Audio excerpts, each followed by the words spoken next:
السلام عليكم. لا تنسوا الإعجاب بالفيديو والاشتراك في القناة تشجيعا لنا لنستمر بنشر المزيد إن شاء الله. زكريا عبد الله ويصعد بالروح، وحاولت المولودية يوسف بليلي لعبها بالطريقة اللازمة براسية انبرت. خرج مصاب في مباراة النادي الرياضي القسنطيني. جميلة هذه ريعة من ضو أمام 3 لاعبين. التسديدة يوسف مع الكرة بقوة بدنية رهيبة وبتسديدة لا بوفون ولا مرسلي ولا أي حارس آخر بإمكانه أن يصدها وردها. يفتتح باب التسجيل بقوة. هدف جميل. انطلاقة دائما لمصلحة المولودية، مولودية البيض.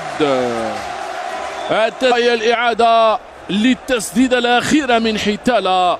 كيف ارتمى عليها لتيم، كيف ليس عتالة بالبركات عبد الإله. هي حكم المباراة يقول واصل اللعب، يرفعها رضا. ريعة هذه الكرة في نهائيات كأس افريقيا الأخيرة. هي كيفية ضاونا في التسعين تعود لضاو يوسف لمن لنعيجي.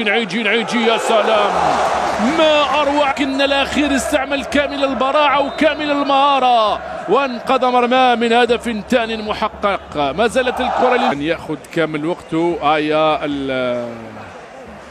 كيف مر توكي بجسر صغير بكيفية ممتازة، وهنا مر بطريق المحترفة من جديد.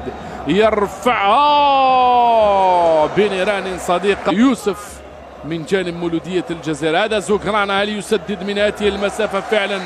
فحوصي ينتظر، يعود لي بالإعلام، يراوغ بالإعلام. ضيعها نعيجي زكريا. بركات عليه.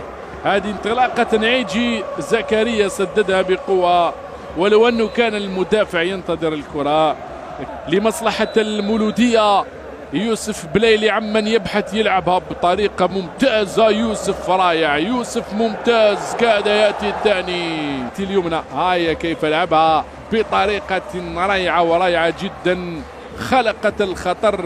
وزكريا نعيجي هذا لا يشاهد إلا المرمى. زكريا ينتظر، بليلي يترقب، يرفعها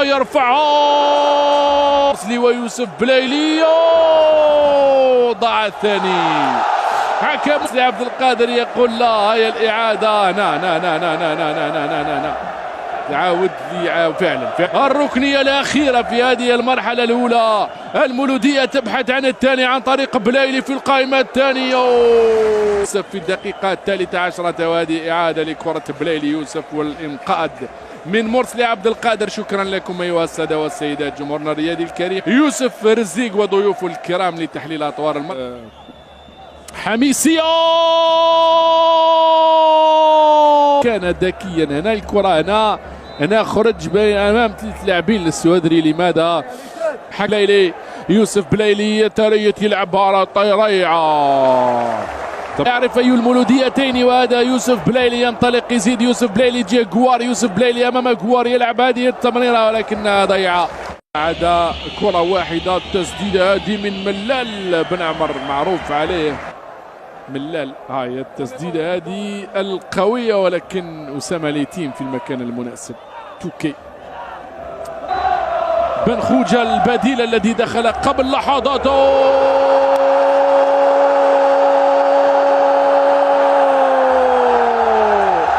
إنه الثاني للمولودية.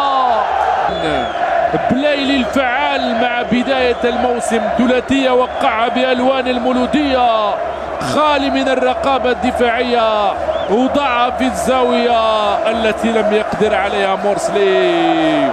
3 أهداف في 3 مباريات، ولكن يبدو بأن تغيير. هاي الإعادة للقطة يوسف بليلي للهجوم. مولودية البيض دائما يبحث، شاهد عناصر مولودية الجزائر كامل في المنطقة. أسامة ليتيم جمين شاهد كيف ارتقى طبعا أسامة لتيم حتى الصعود.